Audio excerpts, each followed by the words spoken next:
어떤 분은 어, 내가 그 사람에 대해서 어, 지금 기분 나빠하는 그런 표현을 해도 어, 못 알아먹는 사람도 없잖아 있습니다. 그런데 대부분 사람들은 내가 싫어하구나, 아, 나에 대해서 별로 지금 기분 상하게 하고 있구나, 이런 것들을 굉장히 민감하게 잘 알아먹습니다. 그러니까 다르고 다르다 그러면서 나를 미워한 줄 알고 기분 나쁘게 한 줄 알고 굉장히 감정 상해 가지고 서로 말다툼하고 싸우고 그러지 않습니까? 이건 안 가르쳐 줘도 저 사람이 나를 미워하고 있구나, 싫어하고 있구나, 굉장히 민감하게 이건 잘 깨닫습니다.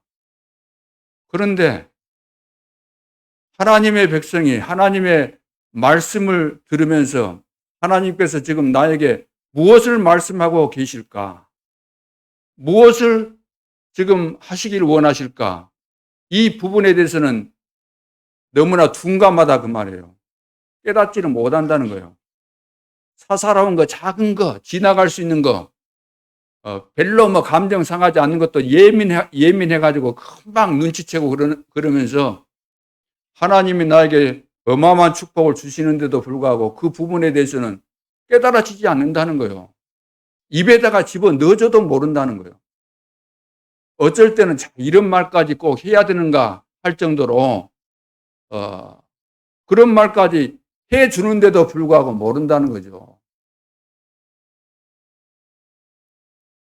우리가 대강 이야기해줘도 깨달아야 될 텐데 못 깨닫고. 자, 그래서 사람은 이제 왜 그럴까? 뭐 여러 가지 조건들이 있겠죠. 워낙 내가 어릴 때부터 배운 것이 없었다 그러면은 깨닫는 것이 둔해질 수밖에 없어요. 또 본 것이 내가 내 집 사람들만 알고 있다 그러면은 어떻게 세상을 알겠습니까? 세상이 넓은 세상, 237 나라에 가본 적도 없고 다른 사람 만나본 적도 없고 말을 걸어보려니 말이 안 통하니까 소통이 안 되고 이런 상황들을 내가 접해보지 못했다고 한다면은 이해할 수 없는 거죠. 내 수준에서 머무른다 그 말이에요. 내 가정밖에 모른다. 여수 지역밖에 모른다. 여수 지역도 전체 안 돌아봤다. 중앙동에서만 나는 살았다. 미평동에서만 나는 살았다. 집 밖에 나가본 적이 없다. 사람 만난 적이 없다. 내가 공부하는 거 초등학교밖에 안 나왔다. 그러면 대학 나온 사람하고 대화가 되겠습니까? 뭐가 되겠습니까? 이걸 보고 수준이라고 말합니다. 하나님은 어마어마한 수준을 우리에게 주셨는데 온 세상을 살릴 수 있는 이런 축복을 주셨는데 내 수준 가지고 그 말씀을 깨달으려고 하니까 깨달아질 수가 없잖아요. 오늘 우리가 하나님의 은혜를 받게 되면 우리의 생각과 우리 마음과 우리의 포부와 우리의 미래와 우리 인생이 달라지게 될 줄로 믿습니다. 우리는 온 세상을 바라봐야 돼요. 하나님이 나와 함께 하시기 때문에 영적인 눈이 열려져서 비록 내가 육신적으로는 배운 거 없고 또 경험한 것도 적고 여러 부분에 부족하지만 하나님의 은혜를 받고 하나님의 시각으로 바뀌어지고 하나님의 생각으로 바뀌어지고 하나님께서 나에게 뭘 원하실까 이것을 질문하면서 답을 찾아내는 그런 시간표가 되어야 될 줄로 믿습니다.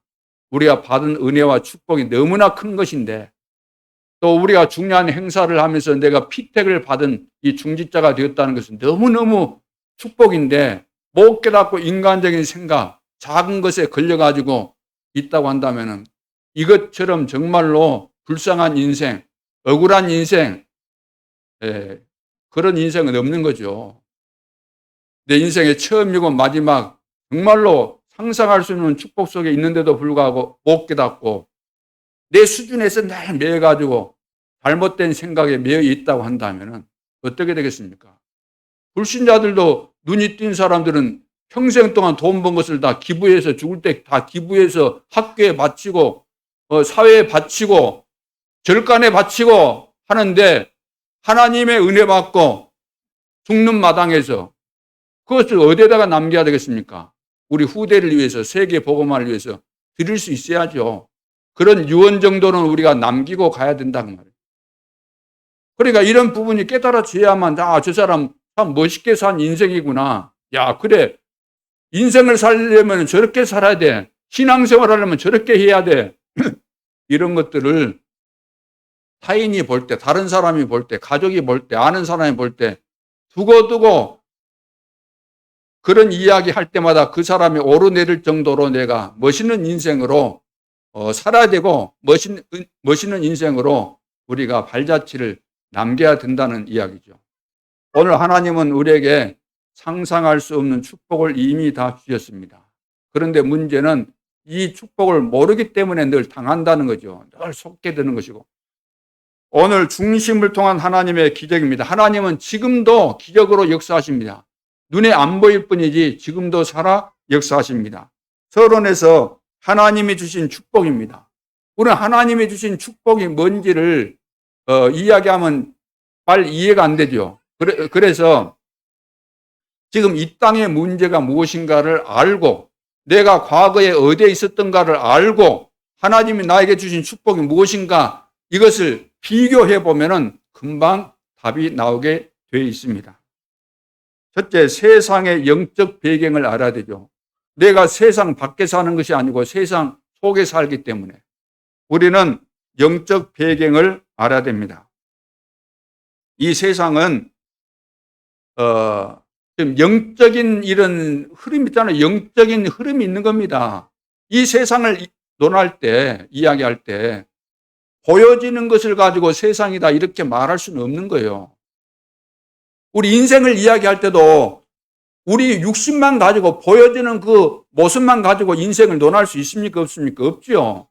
우리 인생이라고 할 때 우리가 어떤 배경 속에서 자랐고 어떤 사상을 가지고 있고 어떤 삶을 살고 있는가 이런 것들을 알아야만 인생에 대해서 논할 수 있는 것이지 껍데기만 보고 평가하는 겁니까? 인생이라고?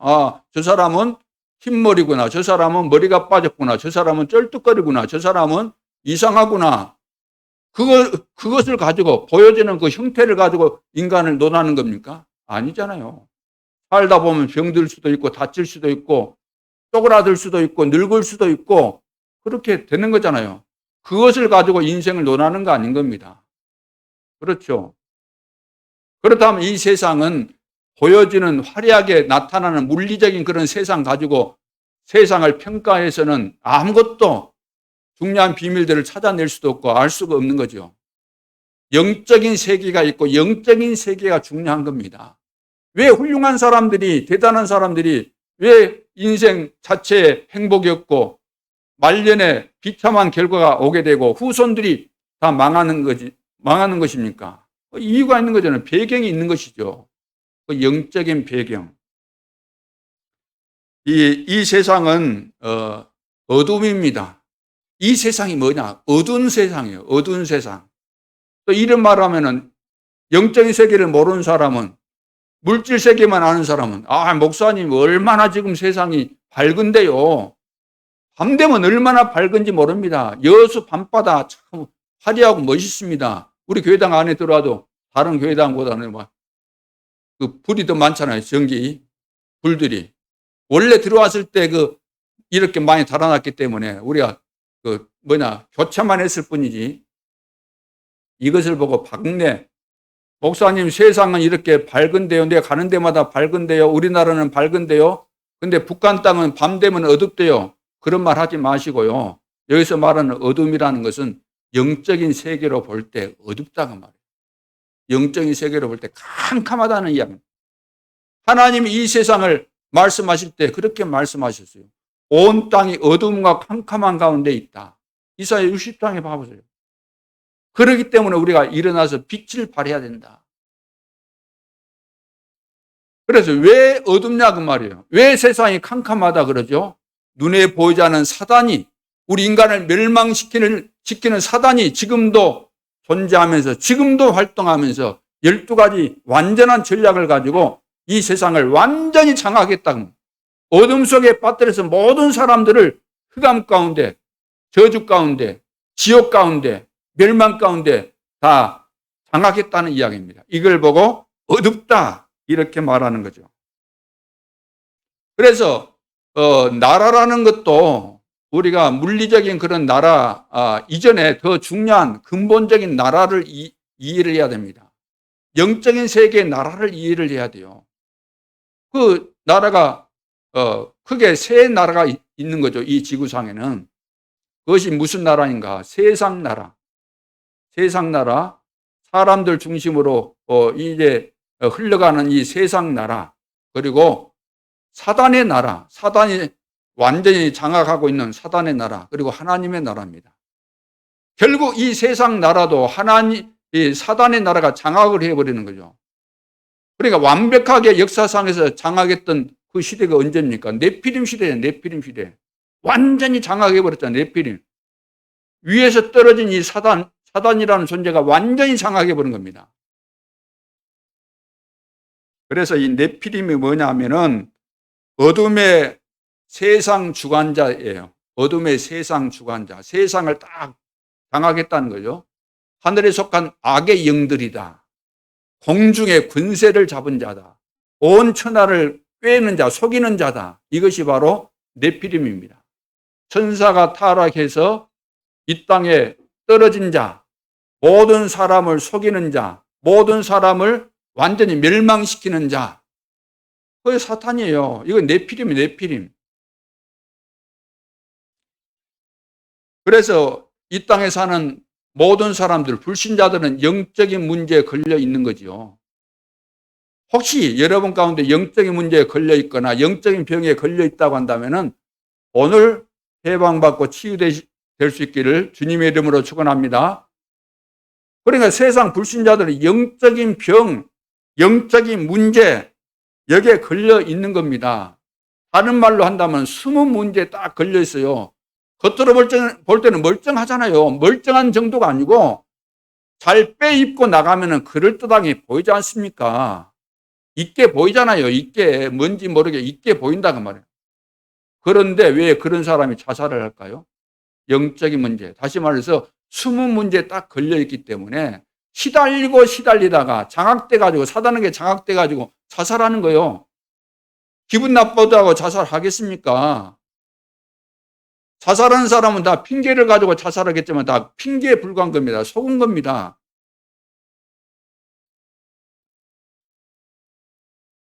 그래서 우리는 이 세상의 영적 배경을 정말로 바르게 이해를 해야 됩니다. 두 번째는 그 결과 이 세상은 멸망의 길로 갈 수밖에 없잖아요. 왜? 전부 다 원죄에 걸려 있기 때문에. 원죄 가운데 있기 때문에. 아담과 하와가 이 원죄 가운데 걸려든 겁니다. 어떻게? 눈에 보이지 않는 사단의 이 속임수에 걸려가지고 하나님은 선악과 따먹지 말라 그러는데 따먹으라 그랬잖아요. 따먹으라. 하나님 말씀 무시하도록, 하나님 말씀 불신앙하도록 만들어서 완전히 하나님 떠나고 자기에게 장악되도록. 너가 이 선악과 따먹으면은 너 눈이 밝아져서 하나님처럼 될 것이다. 그런데 왜 하나님 믿냐? 믿지 말아라. 너가 하나님이다. 너. 그래서 오늘날 세상 모든 사람들이 나 중심입니다. 나에 대한 이 자존심이 강해가지고 내가 좀 기분 나쁘면 온데간데 없어요. 은혜 받았다고 하는 것도 온데간데 없어요. 내가 기분 나쁘다 그러면 교회 금방 떠나버려요. 이 교회 아니면 없냐 그러고 가버려요. 왜? 내가 하나님이니까. 굉장히 민감합니다. 나에 대해서. 내가 살아서 막 팔팔 뛰고 있어요. 고등어 같은 거 올려놓으면, 배에 올려놓으면 어떠든가요? 가만히 얌전히 있던가요? 참치 같은 거 잡아 올려놓으니까 얌전히 있어요? 상상할 수 없을 정도로 파닥거리잖아요. 오늘 하나님을 만나고 나는 죽었다고 하는 교인들이 얼마나 팔팔 거리는지 몰라요. 다 살아가지고. 너무나 예민해, 너무.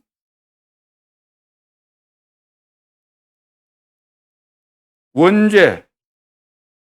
그래서 창세기 3장, 6장, 11장 사단이 눈에 보이지 않는 이 전략을 가지고 완전히 장악해버린 겁니다. 아담의 후손. 아담이 무너졌잖아요. 아담이. 그러니까 아담의 후손이잖아요.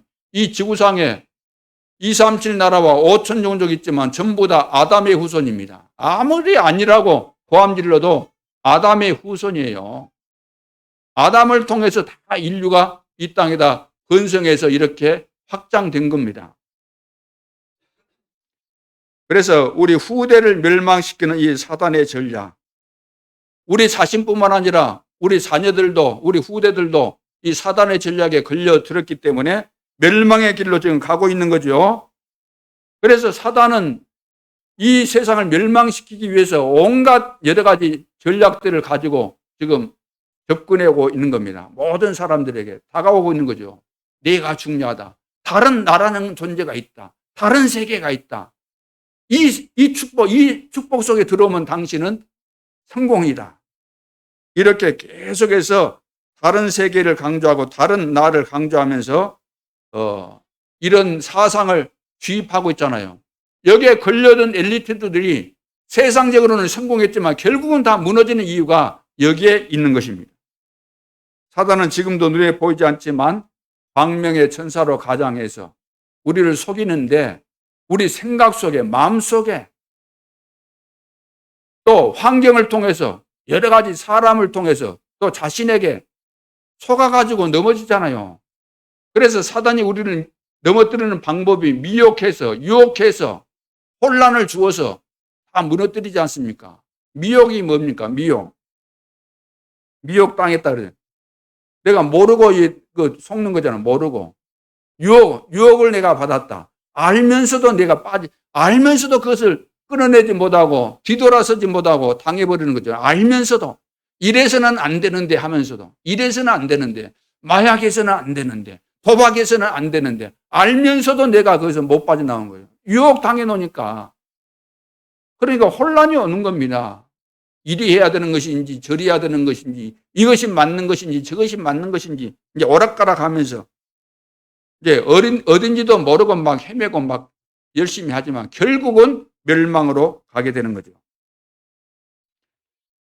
이런 가운데 우리가 있었는데 허물과 죄로 우리가 죽어 있었고 공중의 권세자를 우리가 따랐고 그래서 우리가 아직 죄인 되어 있을 때 하나님께서 우리를 찾아오시고 이 멸망 가운데서 구원해 주셨습니다. 로마서 5장 8절에 우리가 아직 죄인 되었을 때 그리스도께서 우리를 위하여 죽으심으로 우리에 대한 자기의 사랑을 확증하셨느니라. 그래서 빛의 복음을 하나님께서 우리에게 주신 겁니다. 그래서 구원받은 사람만 누리는 축복이 바로 빛의 복음입니다. 복음은 복음인데 복음을 여러 가지로 설명할 수 있는데 복음이 이해될 수 있도록 설명해 주는 것이 바로 빛입니다. 그래서 성경에 이 복음을 빛으로 비유해 놓은 부분들이 많죠. 비유를 할 때. 그래서 창세기 1장 3절에도 이제 빛에 대해서 하나님께서 빛이 있으라 하시니까 빛이 있었다 그랬잖아요. 그 빛은 뭐 이런 형광등 빛이나 이 태양빛 그런 이야기, 그런 빛이 아닙니다. 그런 빛을 이야기하는 거 아니에요. 여기서 말하는 이 빛은 창조의 빛. 이사야서 60장 1절로 2절에 보니까 이 세상은 어둠 가운데 있기 때문에 일어나서 빛을 발하라. 일어나서 빛을 발하라. 무슨 빛? 내가 예수 그리스도를 나의 구주로 영접하고 나에게 임한 이 창조의 빛, 나에게 생명이 된 생명의 빛을 일어나서 비추라는 말씀이죠. 어둠은 빛을 좋아할까요? 싫어할까요? 어둠은 빛을 싫어합니다. 왜? 어둠이라는 이 존재가 빛 때문에 사라지지 않으면 안 되기 때문에, 어둠이라는 이 존재가 빛 때문에 없어져야 되기 때문에 싫어하는 거예요. 다시 말해서 사단은 이 복음을 들은 것을 제일 싫어합니다. 오직 그리스도를 제일 싫어해요. 교회에서 자꾸 복음 전하면은 싫어하는 사람이 있습니다. 그동안 우리 교회 역사를 통해서 이래 볼 때 초창기 때 얼마나 많은 말이 있었는지 모릅니다. 우리 목사님은 오직 그리스도만 이야기한다. 그래 짜증내고 시험 들고 교회 떠나고 오직 복음을 말하는데 싫어하는 존재가 있어요. 누가 싫어하겠어요? 마귀가 제일 싫어하지. 근데 나는 마귀가 아닌데 왜 교인인데 집사고 내가 권사고 장로인데 왜 복음 말하는데 싫을까요? 마귀 아닌데. 마귀 영향을 받는 집사, 마귀 영향을 받는 권사, 마귀 영향을 너무 많이 받고 있는 장로기 때문에 싫다 그 말이에요. 복음 듣기 싫고 이 시대 하나님께서 원하시는 시대 천명을 말하는 것을 싫어해요. 왜? 나는 편안하게 육신적으로 살고 싶은데 늘 또 세계 복음화해라, 다락방 운동해라, 세계 복음화를 위해서 헌금해라, 세계 복음화를 위해서 성전 건축해라 이런 말 하니까 짜증나는 거죠. 왜? 나는 육신적으로 살고 싶은데 편안하게 살고 싶은데 하나님께서 왜 그렇게 하라는지 그 이유를 모르니까 그 축복인데도 불구하고 영원한 축복인데도 불구하고 싫다는 거예요. 싫어요. 왜? 육신에 속한 사람이니까. 사단에게 노예되었고 길들여져 있었고 그렇게 살아왔기 때문에 그거 좋다는 거죠. 개구리가 산물에 있었어요. 근데 밑에서 불을 떼니까 뜨뜻하니 좋겠죠. 뜨뜻하니. 야, 이거 좋네. 우리가 나이 들면 뭐 뜨뜻한 거 좋잖아요. 따뜻한 탕 속에 들어가 있으면 좋아요. 그런데 만일 이것이 좀 있다가 내가 여기서 삶아져서 죽는다 그런 상황이라고 한다면 뛰쳐나와야 되겠어요? 가만히 있어야 되겠어요?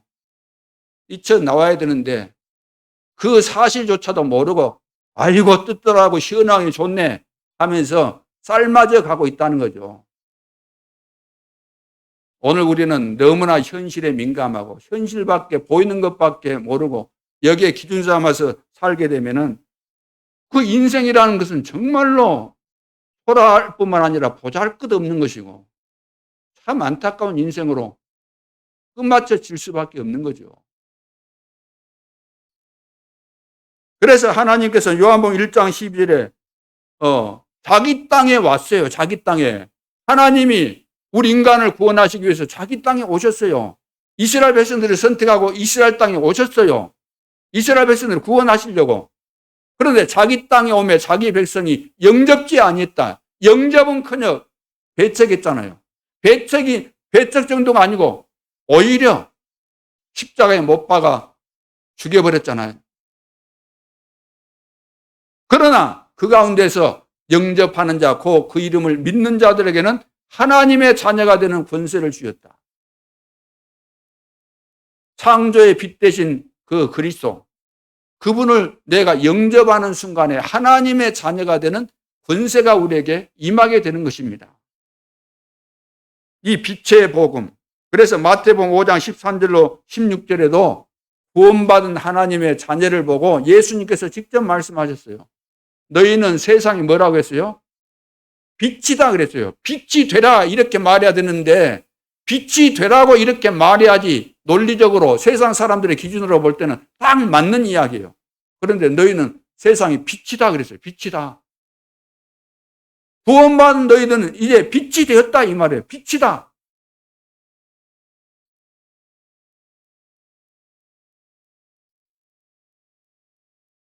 그리고 베드로전서 2장 9절에 보면은 이 빛을 선전하기 위해서 우리를 부르셨다 그랬어요.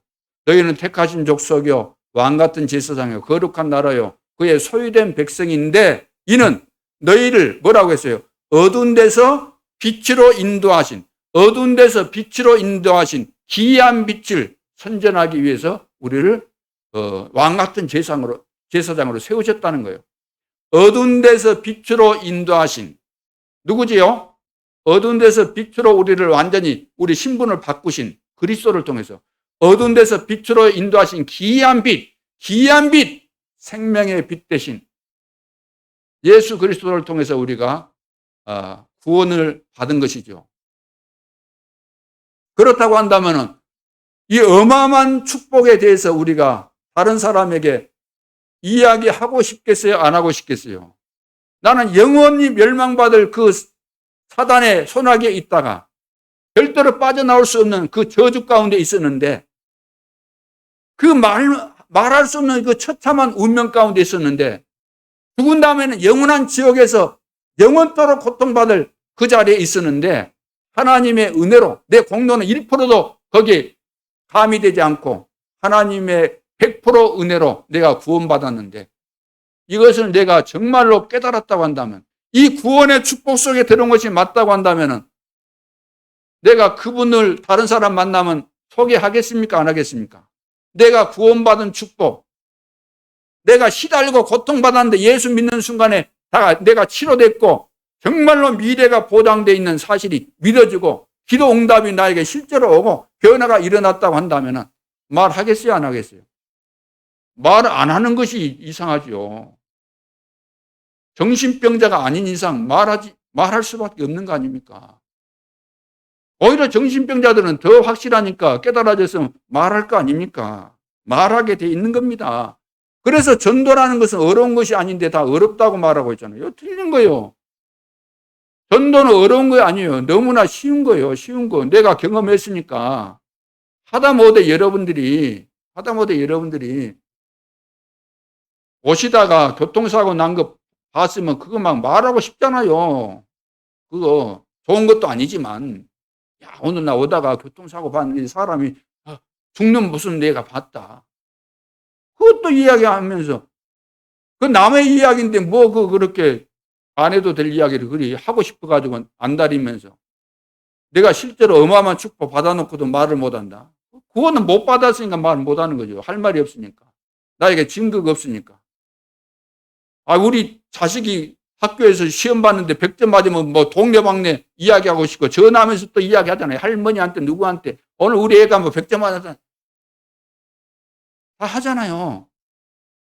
100점이 그 100점 맞은 것이 뭐 대수롭다고.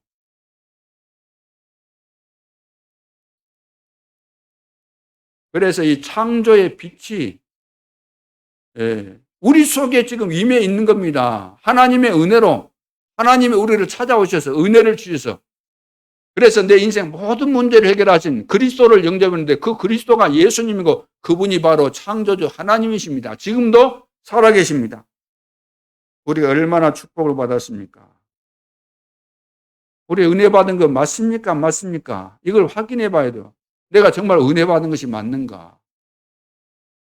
나는 지금 어떤 상황이 나에게 전개돼도 어떤 어려움이 와도 지금 당장 내가 죽는다 할지라도 우리는 감사할 수밖에 없잖아요. 감사할 것밖에 없고. 왜? 나는 구원받았지. 천국은 보장돼 있지. 그렇지 않습니까? 내가 하나님을 알게 되었다. 내가 하나님의 자녀가 되었다. 하나님의 은혜를 받아서 내가 구원받았다. 내가 하나님과 함께한다. 내가 주 안에 있고 주님이 내 안에 계신다. 얼마나 큰 축복입니까? 오늘 하나님이 주신 축복이 정말로 깨달아질 수 있기를 주님의 이름으로 축원합니다. 깨달아져야 돼요. 여러분 생각해 보세요. 내가 하나님을 못 만났다. 그러면은 고작 해봐야 육신적인 거 가지고 아이고 행복을 추구하면서 막 발버둥 치겠죠. 성공하겠다고 발버둥 칠 거 아닙니까?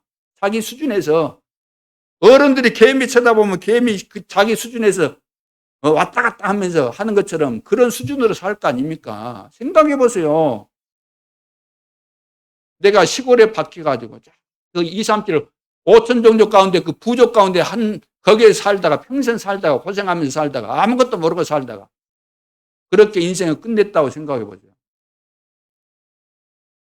내가 받은 축복이 뭔가를 알고 정말로 나는 이 세상 모든 것을 다 받았구나. 어떻게 보면 무모할 정도로 이제 믿음 가지고 하나님이 원하시면 막 생명도 드릴 수 있고 하나님이 원하시면 전 재산도 드릴 수 있는 이런 믿음의 사람이 나와야 되는 거 아니에요? 내 수준에 매여 갖고 늘 계산이나 하고 있고 생각해 보세요. 내 인생을 1, 2년도 아니고 예를 들어서 내가 50년, 60년, 70년을 살았는데 아직도 인생에 대해서 답이 안 나오고 작은 물질에 매여가지고 그거나 이리 계산하고 있고 그러면은 그건 은혜 받은 사람이 아니야. 은혜 받은 사람은 다르지 않습니까? 한 번뿐인 인생인데 내가 바른 중심 가지고 있으면 하나님이 다 인도하실 거 아닙니까? 큰 그릇이 돼야 돼요. 비록 우리는 환경과 이런 상황들 속에서 적은 그릇으로 태어났다 할지라도 저도 마찬가지입니다. 시골에서 태어나서 적은 그릇이 적은 그릇. 그릇이 적어요. 그런데 하나님이 지금까지 인도하시면서 그릇을 키워주시는 가운데 여기까지 왔다고 한다. 우리 모두도 다 하나님 앞에 있어서 그래 한 번뿐인 인생이고 하나님이 살아계시는데 하나님이 지금까지 먹이시고 입히시고 다 하신 거 아니냐. 하나님께서 그렇다면 원하시는 건데 해보자. 필요하다면 너 빚도 낼 수 있다. 필요하다면 나 생명도 드릴 수 있다. 필요하다면 전재산도 드릴 수 있다. 초대교회 성도들이 그렇게 했고 진짜 믿는 성도들은 그렇게 했는데 망한 사람 한 사람도 없다. 오히려 더 축복받았다. 시대를 바꾸는 일에 쓰임받았다. 인생 한 번뿐인 거 아니냐.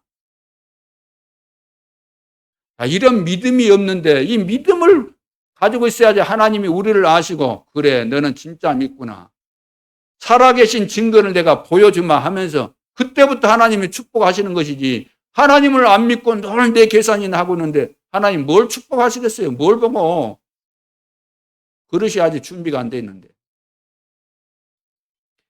이제 본론에서 하나님의 시간표에 대해서 우리가 좀 이해를 해야 되겠습니다. 이스라엘 민족이 애굽에서 출애굽해서 나왔습니다. 애굽에서 절대로 빠져나올 수 없는데 나왔어요. 하나님의 은혜로. 생각해 보세요. 430년 동안 애굽에서 종살이하고 있었어요. 근데 바로 그 왕이 보내주겠습니까? 안 보내줘요. 왜? 노예로 부려먹으니까 임금이 안 나가는 거예요. 노예로 부려먹으니까 임금 줘야 되잖아요. 오늘 우리가 어디 가서든지 일하면 일당 받지 않습니까? 그거 일당 안 줘도 돼요. 마음대로 그냥 공짜로 부려먹으니까 너무 좋은 거예요. 그래서 절대로 안 보내요. 절대로. 그래서 가나안 땅으로 이제 안 보는데 그래서 이제 출애굽한 거예요. 출애굽. 어떻게? 하나님의 은혜로. 하나님께서 출애굽시킨 거예요. 모세를 통해서. 6월절 날 양 잡아가지고 피 바르고 이제 여기서 출애굽시키잖아요. 그래서 이제 이 기록이 어디에 있는가? 출애굽기서를 보게 되면은 이 기록이 나옵니다. 지금 우리가 출애굽기를 공부하고 있지 않습니까? 그리고 가나안 땅에 들어가기 전에 예배를 바로 회복해야 되기 때문에 레위기서를 통해서 예배가 얼마나 중요한가 이런 내용들을 말씀하고 있습니다. 출애굽기 끝나면은 레위기를 이제 하든지 아니면 다른데 하겠지만 그런 내용이에요. 그리고 가나안 땅에 들어가서는 이제 지파대로 땅을 이제 분배하고 차지하는 그런 내용이 기록된 것이 민수기입니다. 그러니까 민수기 숫자 세라는 거예요. 가나안 땅 들어가서 차지해야 되잖아요. 이스라엘 백성들이 전쟁에서 승리하고 땅을 다 분배하고 차지해야 되니까 미리서 이런 이제 숫자를 파악하고 지파를 나누고 이런 것들을 하는 것이 민수기입니다. 그리고 하나님의 말씀을 바로 붙잡도록 가르치는 것이 바로 신명기입니다.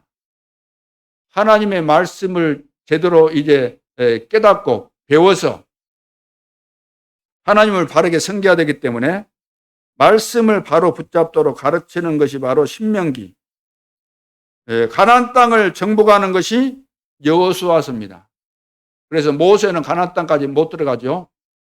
여호수아가 지도자로서 이제 가나안 땅까지 정복하게 되죠. 그 안에 들어가서 우상에 빠진 이스라엘 백성이 이제 계속해서 실패를 거듭하게 됩니다. 들어갔는데 실패를 해요. 그게 바로 사사기입니다. 14명의 사사가 일어났지만 좀 되는 것 같다가 또 안 되고 또 안 되고 그래서 사사기서 제일 마지막 절이 어디냐 하면 21장 25절입니다. 거기에 이런 결론이 딱 나와요. 그때 이스라엘에 왕이 없으므로 사람이 각기 자기의 소견에 옳은 대로 행하였더라. 사람들이 전부 다 각각 다 개인마다 오늘 다 개인주의자는 전부 다 개인마다 자기 소견대로 자기가 알고 있는 대로 느끼는 대로 하고 싶은 대로 자기 철학대로 경험대로 자기 기준대로 수준대로 다 그렇게 살았다는 거예요. 그렇게 행하더라. 그 결과 다 망했다는 거예요. 실패한다는 겁니다. 다들 훌륭하고 싶으십니까? 남들이 나를 좀 존경해주고 알아주고 그러면 좀 힘날 것 같습니까? 사람들은 다 그렇게 힘을 얻으려고 해요. 그런 거 다 버리세요. 그런 거 좋은 것도 아니고 중요한 것도 아닙니다.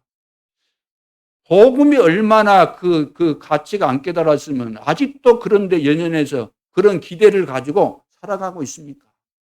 남이 알아주면 힘나고 남이 좀 안 알아준 것 같으면 또 힘 빠지고 서운하고 그렇습니까?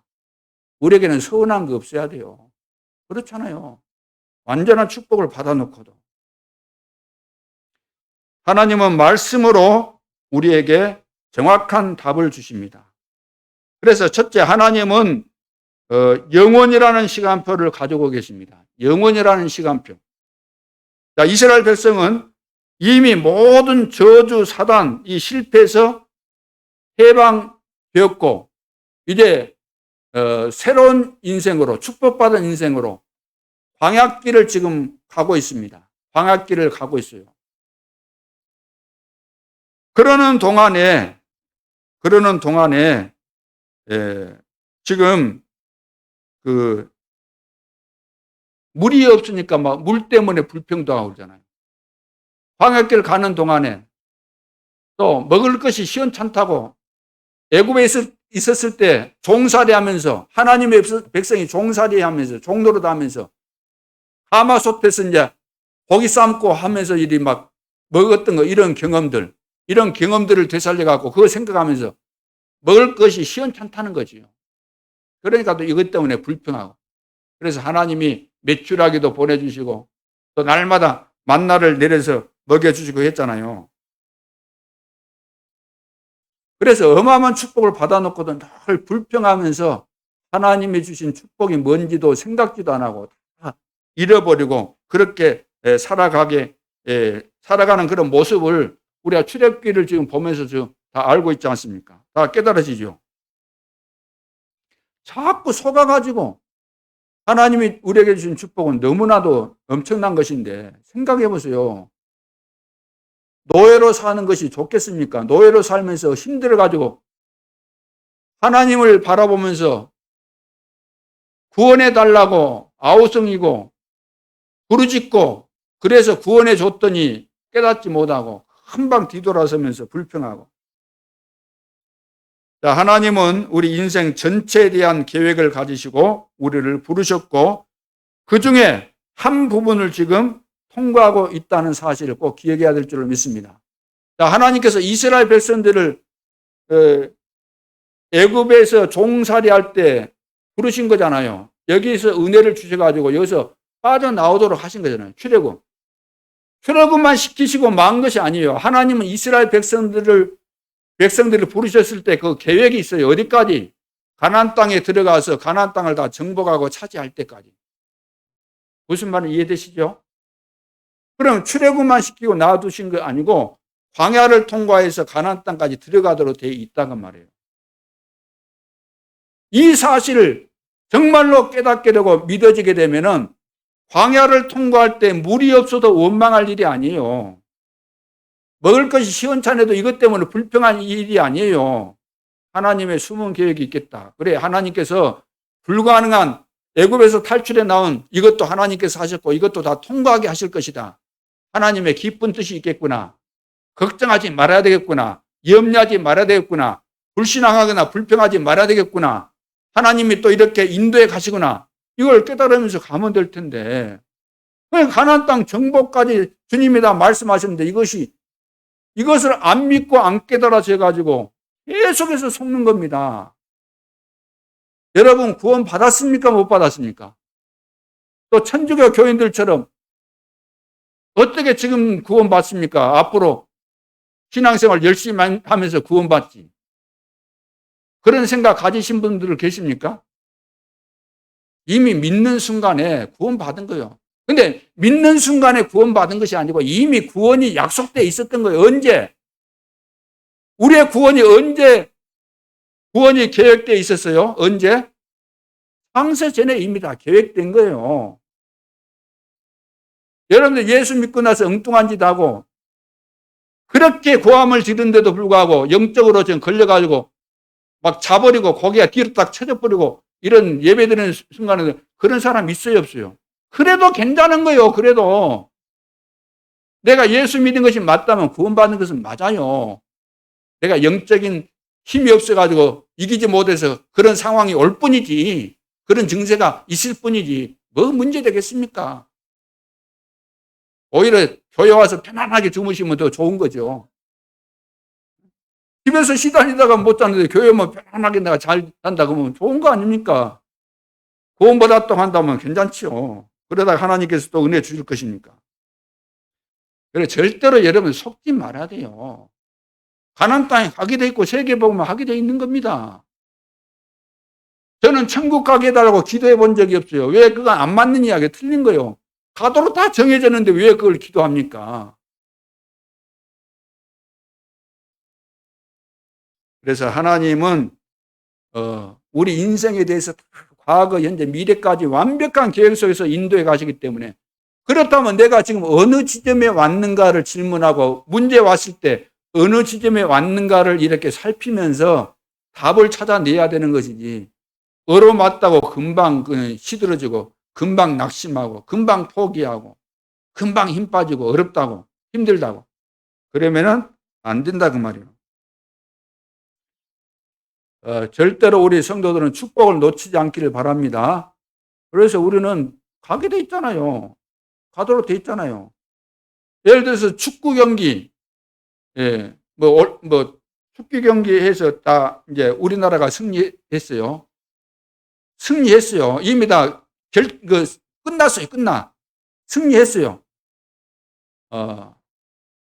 그것을 경기하는 그날 못 봐가지고 그 뒷날 이제 녹화된 것을 봐요. 근데 이제 소문 들어가지고 이겼다는 것을 알고 이제 그거 녹화된 걸 봐요. 그러면은 질 것처럼 온 상황이 되면 막 간이 떨어지려고 그럽니까? 아이고, 저러다가 지면 어쩔까? 그렇게 봅니까? 우리나라가 이겼어. 이겼다는 그 결론을 가지고 보면은 조마조마할 것도 없어요. 우리가 질 뻔했는데 저렇게 해가지고 이겼구나. 여러분 무슨 이야기인지 아십니까? 우리는 세계복음만 해갈 때 막 어려운 문제도 오고 그러지만 다 통과되는 겁니다. 다 지나가는 거예요. 거기에 휘말려 들면 안 된다는 거예요. 휘말려 들면. 거의 다 휘말려 들어가지고. 왜?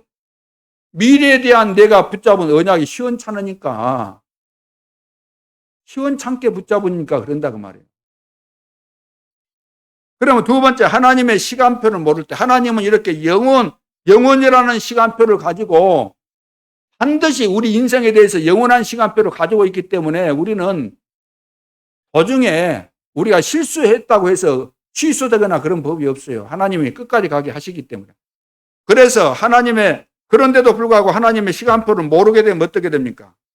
아는 자와 모르는 자의 차이가 여기 성경에 나와 있어요. 가인과 아벨 봐요. 가인 보세요. 가인은 예배를 드렸지만 예배 성공했어요, 실패했어요? 실패했잖아요. 예배를 드렸지만. 왜? 잘못된 예배를 드렸기 때문에. 하나님께서 말씀하신 말씀대로 안 하잖아요. 안 믿으니까 안 한 거잖아요. 말씀하셨는데 대강 듣다가 이거 이해가 안 된 거예요. 하나님이 받으시는 예배를 안 드린 거예요. 틀린 예배를 드린 거예요. 속아가지고 헛 예배를 드린 거예요. 헛 예배. 그러면서 노아 시대 때 이 네피림이 임하게 돼요. 네피림. 어마어마한 축복을 받아놓고도 모르니까 네피림에게 당한 거죠. 아브라함도 완전한 축복 다 받았잖아요. 처음부터 약속하셨잖아요. 약속하셨는데 이것이 안 깨달아진 거예요. 왜? 자기 수준 가지고 생각하니까 도무지 이거 이해가 안 된 거예요. 나를 통해서 열방이 복을 받는다는 거예요. 갈대아 거기 쉽게 말해서 시골에 거기서 완전 우상 숭배하는 그 시골에 사는 그 수준 가지고 하나님께서 말씀하시니까 이해가 안 된 거예요. 너를 통해서 열방을 살리겠다. 너 씨로 인해서 열방이 다 복을 받는다. 내가 내게 지시할 땅으로 가라. 이러니까 뭐 굉장히 불안하겠죠. 안 믿어져 가지고 얼마나 고생을 많이 합니까? 오늘 우리가 하는 고생은 안 믿어져서 오는 고생입니다. 안 믿어지니까, 안 깨달아지고 안 믿어지니까 고생하는 거죠. 야곱도 그러잖아요. 야곱도 20년 동안 속아가지고 거기서 고생하잖아요. 자기 외삼촌 집에 가가지고 계속해서 속고. 요셉은 일찍 깨달아져요. 요셉은 일찍 믿어진 거예요. 깨달아지고. 일찍 믿고 깨달아져 버리면 얼마나 좋습니까? 고생 안 하고. 1년 농사했는데 100년 응답을 받고. 그러니까 이렇게 응답을 여러분들이 받으셔야만, 응답받도록 하나님이 다 약속하셨고, 응답 받아야만 우리가 세계 복음화도 할 수 있고 그러지 않습니까? 응답 받아야만.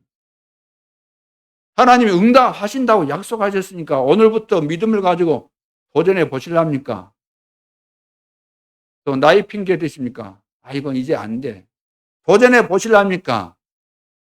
하나님은 어떻게 역사하실지 모르는 거예요. 홍대 가서 땅을 파야만 가서 뭐가 나오고 그것만 계산하고 생각하니까 하나님의 능력이 그 정도밖에 안 됩니까?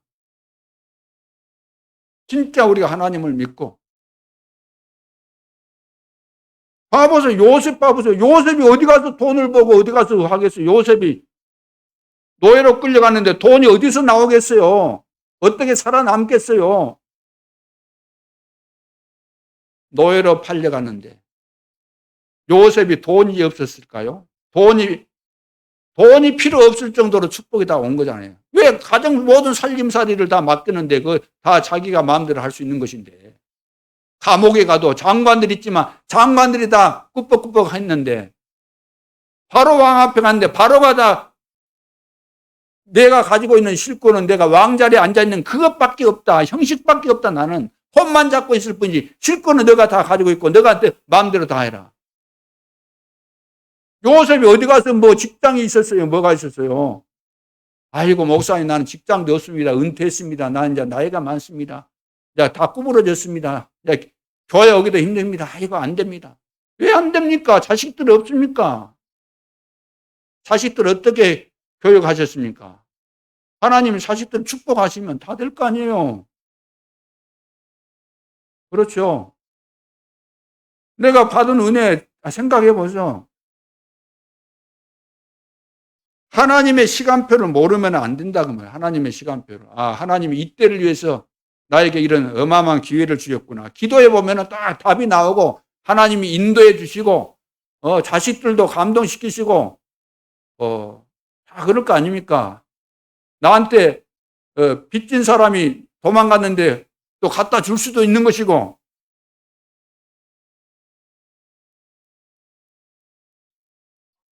자 그래서 하나님의 백성이 종살이 한 것이 출애굽기에 딱 기록되어 있어요. 종살이 한 것. 밤낮 없이 재난이 막 들이닥치잖아요. 밤낮 없이. 사사기서. 밤낮 없이. 왜? 자기 마음대로 사니까. 자기 기준대로 사니까. 또 포로돼 갖고 가잖아요. 포로돼 가지고 얼마나 또 고생합니까? 이게 이제 역사서입니다. 열왕기 상하, 역대 상하 이런 내용들을 이런 성경에서 이런 내용들을 말씀하고 있죠.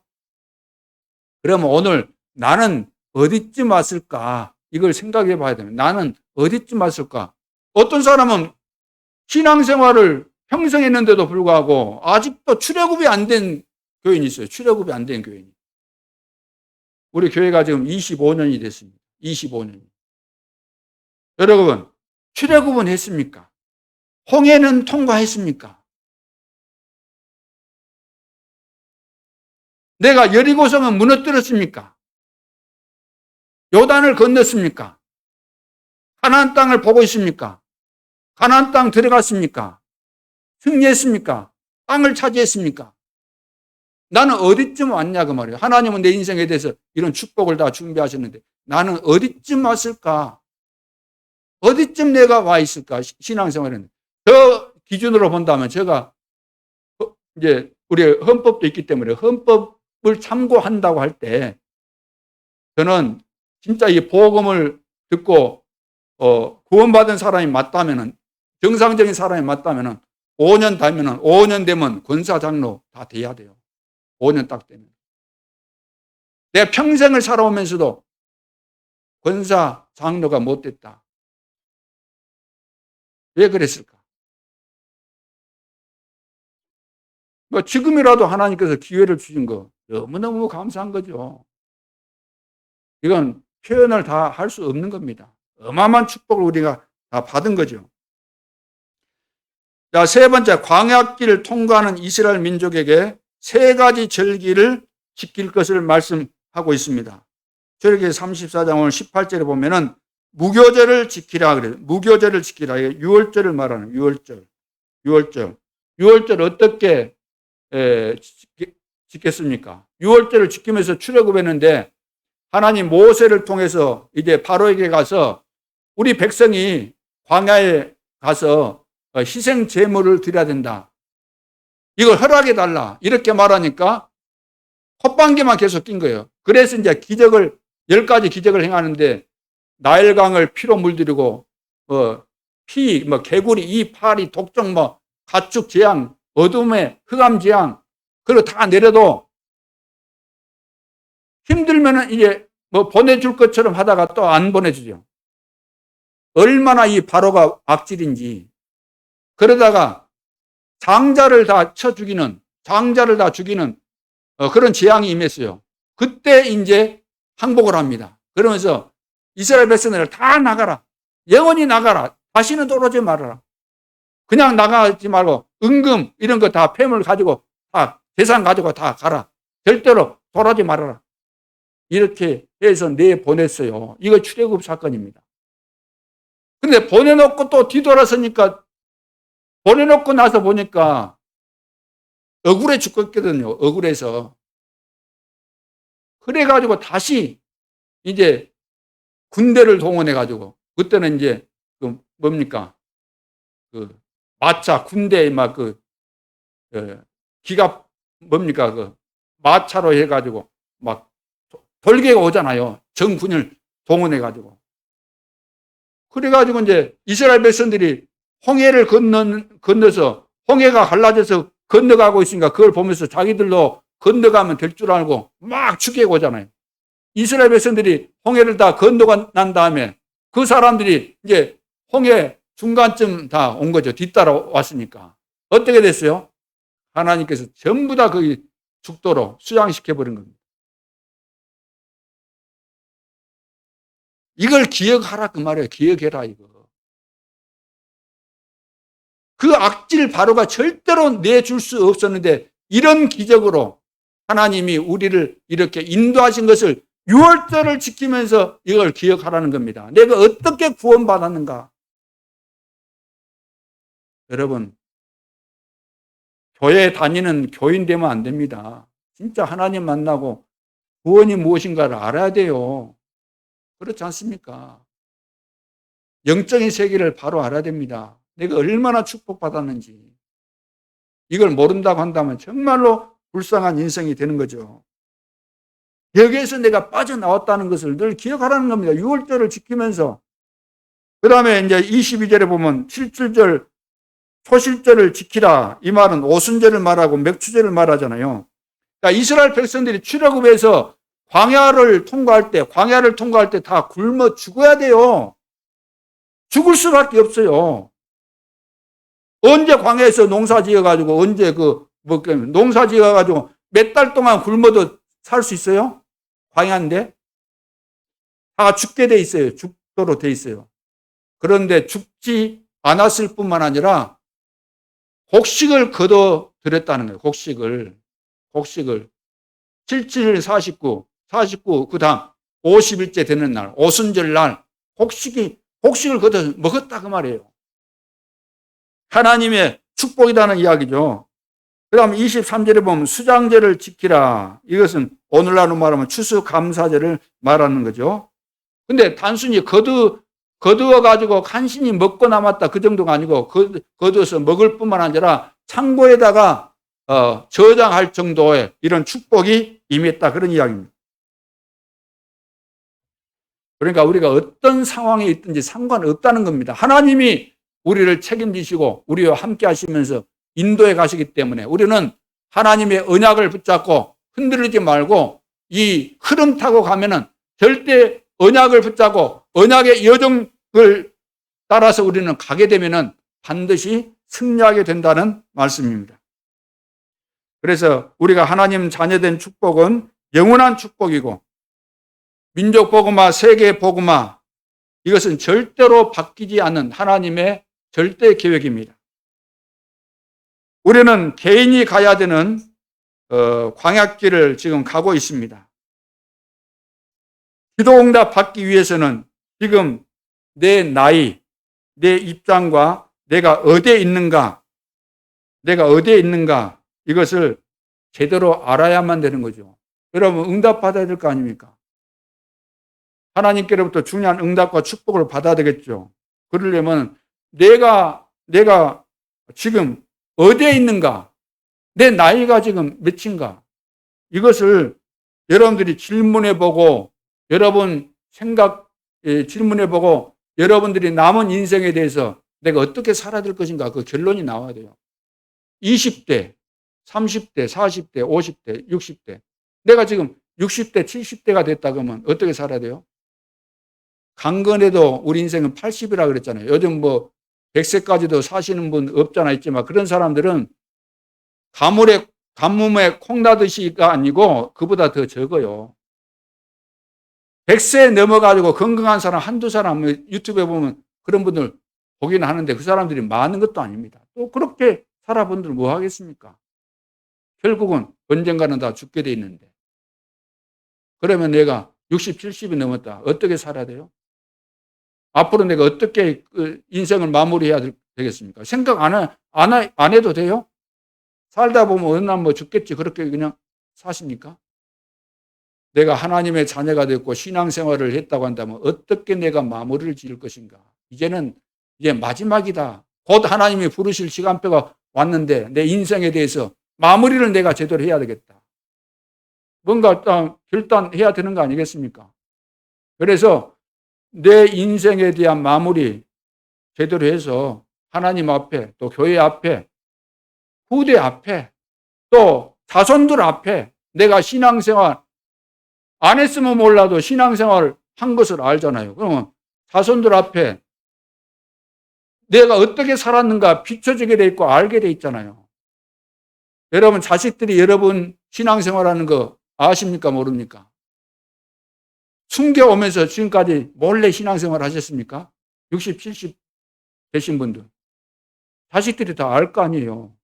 그 자식들이 불신자일 수도 있고 신자일 수도 있을 겁니다.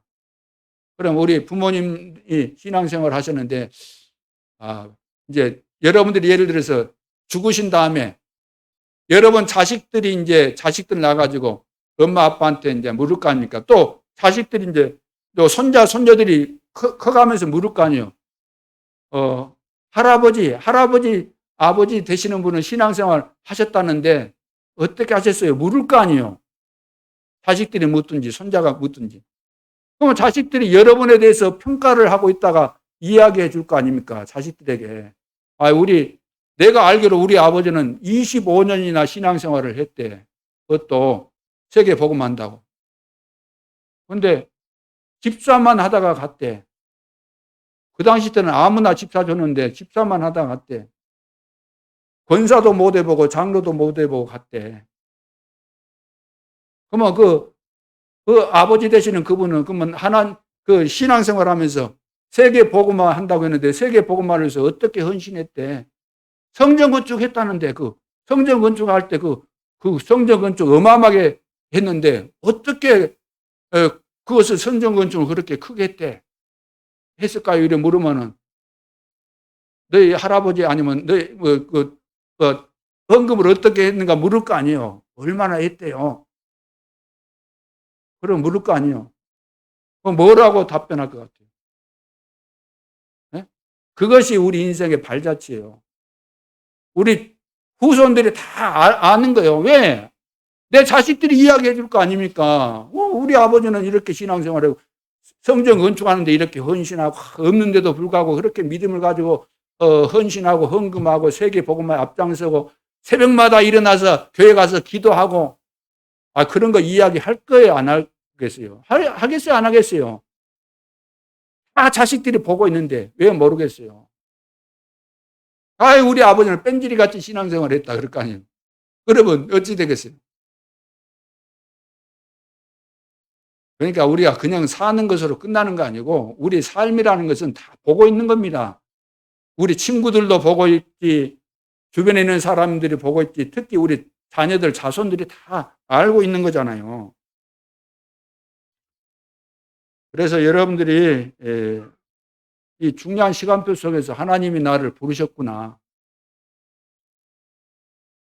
그리고 사람들은 그 명예라는 것에 대해서 이해를 못 하시는 것 같은데 명예보다 더 중요한 거 어디 있습니까? 명예 장로가 된다.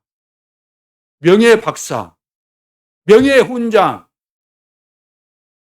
명예가 붙으니까 뭐 별것도 없는 것처럼 하는데, 우리 그 다락방에서도 명예 박사가 중요한 거예요. 유 목사님도 명예 박사, 자기는 명예 박사 한다는 거예요. 명예 박사. 아니, 우리가 논문 정도 써가지고 박사, 그보다는 명예 박사. 왜? 명예라는 것은 그 분야에 그 단체, 내가 공헌을 했기 때문에 명예를 주는 거예요. 명예는 아무나 뭐 주는 거 아니에요. 그래도 인생 평생을 살아오면서 흔들림 없이 신앙생활을 하시고 누구보다도 명예 장로가 될 수 있으니까 허락해서 지금 하나님께서 허락해서 주신 거잖아요. 그럼 명예 장로다운 멋있는 생각 딱 하시고, 그래도 제일 위에 있는 어르신이니까 모든 성도들의 귀감이 될 수 있도록, 본이 될 수 있도록 생각도 좀 크게 하고 믿음을 가지고, 한 번뿐 인생이잖아요. 여러분 이 땅에 오실 때 돈 가지고 오셨어요? 빈손으로 오셨잖아요. 여러분이 사시는 집 처음부터 태어날 때 가지고 태어났어요? 아니잖아요. 유산으로 물려받았든지 고생해서 돈 벌어서 샀든지. 그러면은 하나님이 주신 것이니까 하나님이 원하시는 일에 다 쓰고 가야죠. 자식들은 자기들의 몫이 다 있는 거예요. 잘 키워놨으면 되는 것이지 꼭 뭐 물질 유산 물려줄 이유가 사실 없는 거 아니겠습니까? 그럼 명예라는 거면 우리 인간은 가장 중요한 건 명예예요. 명예. 안 그렇습니까? 옛말에 그런 말 있잖아요. 호랑이는 죽어서 뭘 남겨요? 가족을 남기고. 우리 사람은 이름을 남긴다. 이름을 남긴다 이 말은 내 이름을 남긴다 그 말이에요. 저분이 어떤 일을 한 사람이었다. 저분의 신분과 저분이 이 세상에 살면서 하신 일을 가지고 그 사람을 말하는 거예요. 그렇죠. 저분은 신앙생활을 하신 분이다. 멋있게 신앙생활을 하신 분이다. 그것을 사람들이 이해하는 것이지. 이름 기억합니까? 이름? 내 이름 기억해서 뭐 할까? 그 이름이 뭔데? 그 이름 가진 사람이 뭐한 사람인데? 그렇게 질문하잖아요. 자, 그래서 하나님의 시간표가 있다는 거. 아무 때나 축복이 오고 그런 거 아니잖아요. 시간표 따라 오는 것인데 이번에 중요한 시간표를 맞이했습니다. 결론으로 하나님이 주신 천명입니다. 하나님이 주신 천명. 그래서 우리가 살아가는 삶은 다 기준을 가지고 살아가잖아요. 전부 다. 근데 우리가 살아가는 삶의 기준이 하나님을 믿는 하나님의 자녀니까 어떤 중심으로 살아야 돼요? 하나님 중심, 말씀 중심, 교회 중심, 언약 중심 이렇게 살아가는데 아직도 우리가 하나님을 믿는다고 하면서도 그 중심이 무슨 중심으로 살아요? 나 중심으로 살고 물질 중심으로 살고 성공 중심으로 산다는 거죠. 창세기 3장, 6장, 11장 망했던 우리 믿음의 조상들이 망했던 그 길을 아직도 가려고 한다는 거예요. 신앙생활 하면서도. 물질 중심이 뭡니까? 물질에 노예되는 거잖아요. 세상적인 성공이 성공입니까? 실패하는데요. 그래서 그런 삶의 기준을 내가 어디에 기준을 두고 있는가 이걸 딱 살피면서 이제부터 내가 하나님 중심, 나는 방주 중심, 방주 안에 안 들어가면 다 죽잖아요. 날고 기고 뛴 사람들 수영 선수가 있어도 안 돼요. 방주 밖에서는. 그 누구도 안 돼요. 잠수복 입고 산소통 메고 들어가도 안 돼요. 산소통에 있는 산소 다 떨어지면 죽게 돼 있어요. 방주 안에 들어가야 돼요. 방주 중심. 절대 언약 중심. 아브라함은 절대 언약 붙잡기 전까지는 실패할 수밖에 없죠. 그러면서 두 번째 237 치유. 이것도 하나님이 주신 다 천명입니다. 그렇죠. 사람들이 우울증, 조울증, 조현병, 공황증, 그리고 분열증 이런 데 시달리고 있지 않습니까? 그런데 이 사람들이 시달리고 있으니까 또 사단이 그걸 이용해 가지고 완전히 장악하는 전략이 뭐냐면 명상입니다. 명상, 기운동 이런 거. 그리고 막 고치겠다고 막 덤비죠. 이 사람들이. 그 전부 다 사단의 전략에 걸려드는 겁니다. 우리는 명상이 아니에요. 우리는 뭐죠? 묵상입니다. 하나님의 말씀. 성취될 수밖에 없는 하나님의 말씀을 우리는 묵상하는 거죠. 나의 세계가 아니고 하나님의 세계 속에 들어가야 되는 거죠. 우리가 병들었는데 이것을 고친다고 할 때 고쳐지지도 않아요. 우리는 근본적으로 하나님이 우리를 다시 살려줘야만 된다. 살려줘야만. 여러분이 뭐 좀 갱신한다고 될 것 같아요. 근본적으로 우리를 살려줘야만 돼요. 그래서 이것을 위해서 우리가 집중해야 된다. 말씀에 집중하면서, 기도에 집중하면서. 이것이 바로 237을 치유하는 비밀이고, 우리는 이 속에서 치유받고 237 나라를 치유해야 될 줄로 믿습니다. 세 번째는 치유 방법에 대해서 말씀이 나오는데, 집중 시스템. 앞으로 이제 집중 시스템, 교회 안에서도 24시가 될 수 있는 이런 시스템을 만들어라. 자료도 준비하고 와서 편안하게 집중하면서 이제 치유받을 수 있는 그런 시설도 갖추고 그런 것을 하라는 겁니다. 그래서 이제 본부와 같이 해야 될 뭐 여러 가지도 있죠. 거기에 이제 뭐 특별단체 24, 또 비대면 치유 시스템 24, 이런 것들은 이제 시간표 속에서 우리가 또 이 시스템을 만들고 응답받아야 될 중요한 그런 내용들입니다. 이건 지금 이제 그 비대면 시대를 맞이해서 줌을 가지고 우리가 활용하면 되는 거죠. 그리고 지금의 미디어, 이 말은 무슨 말입니까? 이제 비대면 시대를 맞이했기 때문에 여러분들이 다락방도 제대로 못 할 수 있어요. 또 미션홈이나 지교에 못 할 수 있습니다.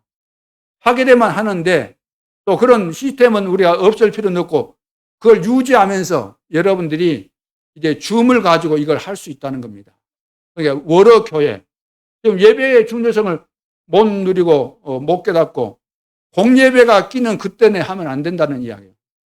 이제 주일날 하지 말고 수요일 하지 말고 수요일 밤이니까 이런 데 하지 말고 금요일 밤 이런 데 하지 말고 그러니까 월, 화, 목 이런 때는 여러분들이 줌을 가지고 다락방도 할 수 있고 다 할 수 있는 거죠. 그래서 명칭을 월어 교회, 뭐 전문성 교회 이렇게 할 수 있는 거죠. 미래 교회 이런 명칭을 붙여서 예배의 중요성을 사단이 지금 다 무너뜨리고 있잖아요. 이럴 때 여기에 걸려들지 않도록 하라는 그런 말씀이죠. 그러면서 실제 우리가 이제 기도하면서 인도를 잘 받아야 되겠습니다.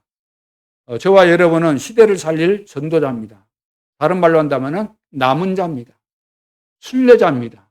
정복자입니다. 흑암을 정복하는 정복자죠.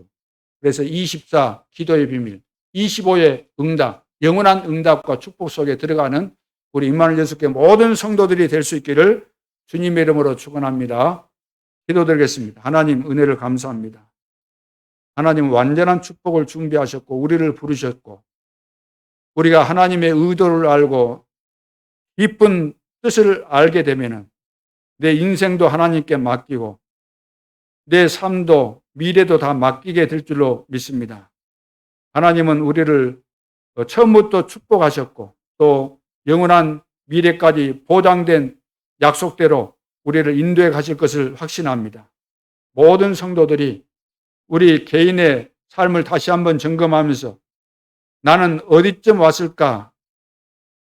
어디에서 내 자신이 지금 멈춰 있는가? 이런 부분들을 찾아내고 계속되는 하나님의 응답과 축복 속에서 시대 살릴 증인으로 24시 축복을 누리며 승리할 수 있도록 역사에 주옵소서. 앞으로 오게 될 이제 중요한 헌당식과 또 임지식을 통해서 하나님께서 최고로 영광을 받으시고 또 핏뜻받은 우리 중직자들이 하나님의 깊은 뜻을 깨닫고 지금부터 감사가 충만하고 24시 기도하면서 인도를 잘 받게 도와주시고 전무후무한 응답과 축복을 개인에게 또 그 가문에 허락하여 주옵소서. 지금도 살아계신 주 예수 그리스도 이름으로 기도하옵나이다. 아멘.